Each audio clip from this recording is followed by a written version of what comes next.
Hello friends, welcome to my channel Govind academy. दोस्तों, आज के इस वीडियो में मैं बताने वाला हूं क्लास 7th हिंदी पाठ 2। तो दोस्तों, पाठ 2 में है नचिकेता। तो जो नचिकेता है, तो इसका हम प्रश्न उत्तर बताने जा रहे हैं।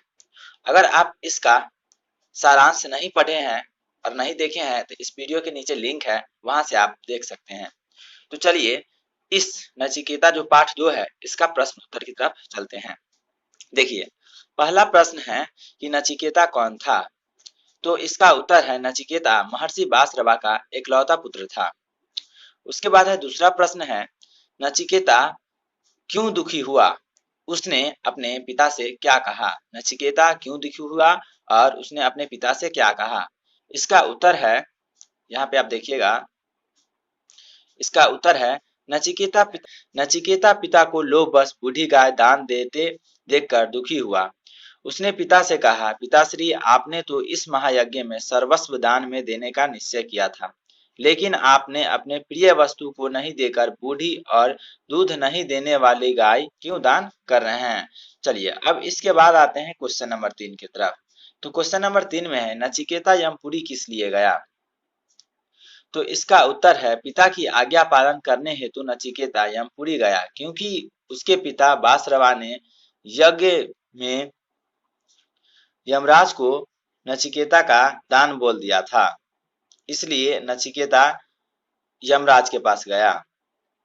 उसके बाद है क्वेश्चन नंबर 4। क्वेश्चन नंबर 4 है, नचिकेता को यमपुरी के मुख्य द्वार पर क्यों रुकना पड़ा। तो इसका उत्तर है, यमपुरी से यमराज बाहर गए थे, अतः उसके आने की प्रतीक्षा में नचिकेता को मुख्य द्वार पर ही रुकना पड़ा। आइए क्वेश्चन नंबर 5 की तरफ। तो क्वेश्चन नंबर 5 में है, नचिकेता ने पहला वरदान क्या मांगा।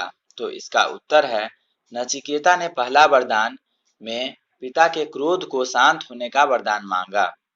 उसके बाद है क्वेश्चन नंबर आगे। देखिए, किताब में दिया गया है दूसरा और तीसरा वरदान अलग अलग है, तो आप अलग अलग लिख सकते हैं, लेकिन हम इसी में दोनों एक ही मिलाकर दे दिए हैं।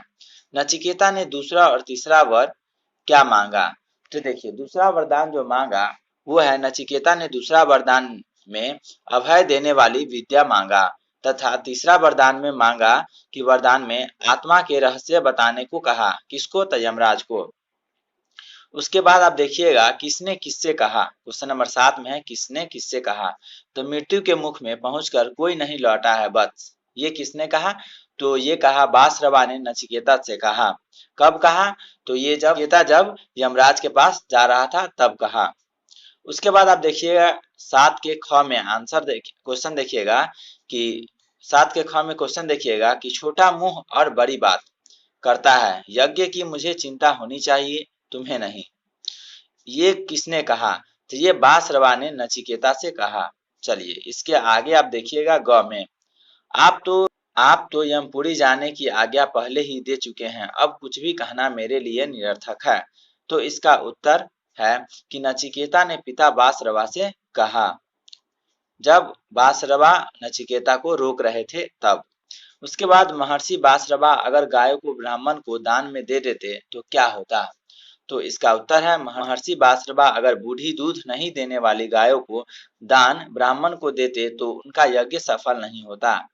उसके बाद आता है इसका क्वेश्चन नंबर 2 की तरफ, यानी कि जो भाग 2 है उसमें। देखिए, यज्ञ का तात्पर्य क्या है, यज्ञ का क्या तात्पर्य है। तो इसका उत्तर आप देखिएगा, यज्ञ का तात्पर्य होता है किसी कार्य के विहित विधिवत यज्ञ देवता का पूजन और हवन करना, जैसे पुत्र प्राप्ति के लिए राजा दशरथ ने यज्ञ करवाया था। उसके बाद क्वेश्चन नंबर 3 में आप देखिएगा कि अगर आपको 3 वर मांगने के लिए कहा जाए तो आप क्या मांगेंगे। तो इसका उत्तर है, अगर हमें 3 वर मांगने के लिए कहा जाए तो मैं निम्नलिखित वरदान मांगूंगा। देखिए, सबको अपना अपना इच्छा होता है और सब खुद कोई भी वरदान मांग सकता है, लेकिन जो सामान्य व्यक्ति जो अच्छे जो वरदान मांगते हैं वो होता है क्या, कि सद विद्या प्रदान करे, यानी कि हमें विद्या प्रदान करे। उसके बाद सदैव निरोग रहें, यानी कि हम स्वस्थ रहें सदैव। उसके बाद क्या है कि गौ में, यानी कि तीसरा में, कि अपने कर्तव्य पथ पर चले बढ़े, यानी कि अपने कर्तव्य पथ पे बढ़े।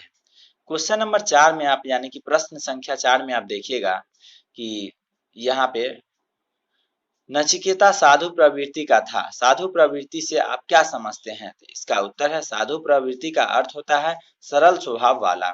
साधु प्रवृत्ति का अर्थ क्या होता है? सरल स्वभाव वाला। उसके बाद व्याकरण में आइएगा तो पहला जो प्रश्न है इसमें कि इसके पर्यायवाची शब्द बताइए। चलिए पर्यायवाची शब्द देख लेते हैं। यहाँ पे पुत्र, पुत्र का पर्यायवाची शब्द जो होता है वो होता है वत्स, बेटा, तन्य।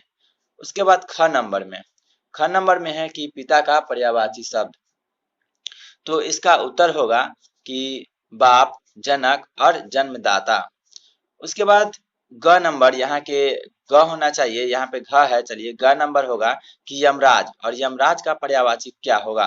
तो देखिए यहाँ पे पितृपति, उसके बाद यमपति, दक्षिण और दिक्पति, ये हुआ इसका उत्तर। उसके बाद आइएगा इसके आगे, तो इसके आगे है गाय को, गाय का पर्यायवाची शब्द, तो गाय का पर्यायवाची शब्द है गो, धेनु और कपिला। उसके बाद पर्यायवाची शब्द के अंतिम क्वेश्चन है साधु का पर्यायवाची शब्द। साधु का पर्यायवाची शब्द होता है सज्जन और सरल। उसके बाद है यहाँ पे इसके विपरीतार्थक शब्द बताएं। विपरीतार्थक शब्द, उत्तर ऊपर हो गया है, नीचे होना चाहिए, कोई बात नहीं है। तो देखिए सत्य का विपरीतार्थक, विपरीतार्थक किसे कहते हैं? यानी कि उल्टा कहते हैं, उल्टा होना चाहिए। तो सत्य का होता है क्या? असत्य। उसके बाद धर्म का क्या होता है? अधर्म। उसके बाद है सहिष्णु, सहिष्णु का क्या होता है? असहिष्णु।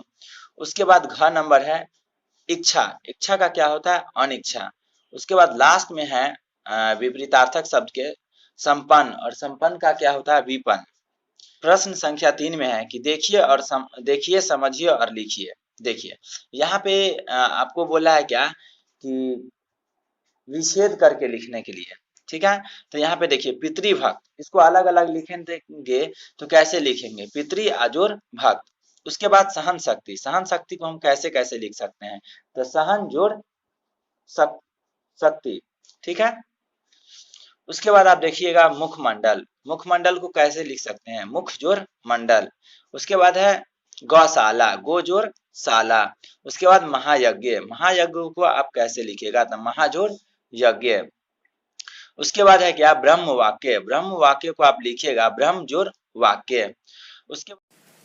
उसके बाद है कर्मनिष्ठ, और कर्मनिष्ठ का होता है कर्म जोड़ निष्ठ, ठीक है। तो यहाँ पे थोड़ा मिसप्रिंट है, आप देख लीजिएगा। देखिएगा आत्मज्ञानी, आत्मज्ञानी में है आत्म जोड़ ज्ञानी। प्रश्न संख्या 4 में देखिएगा अनेक शब्द के लिए एक शब्द, जो तो इसका पहला जो क में प्रश्न है वो देखिएगा, जो पिता की भक्ति करता हो उसे हम क्या कहते हैं? तो पितृभक्त। पिता का भक्त को क्या कहते हैं? पितृभक्त। उसके बाद आप देखिएगा ख में सब कुछ जानता हो उसे हम क्या कहते हैं? सर्वज्ञ। ग में आप देखिएगा जिसने आत्मा का रहस्य जान लिया हो उसे क्या कहते हैं? आत्मज्ञानी। उसके बाद घ में आप देखिएगा जिसने दृढ़ निश्चय कर लिया हो उसे क्या कहते हैं? तो उसे कहते हैं दृढ़ निश्चयी। तो नचिकेता का वो प्रश्न उत्तर पूरा बन गया। अगर आपको वीडियो अच्छा लगा हो तो प्लीज वीडियो को लाइक कीजिए, कमेंट कीजिए और अपने दोस्तों के साथ शेयर कीजिए। और अगर आप हमारे चैनल पर नए हैं तो प्लीज चैनल को सब्सक्राइब कीजिए। जय हिंद।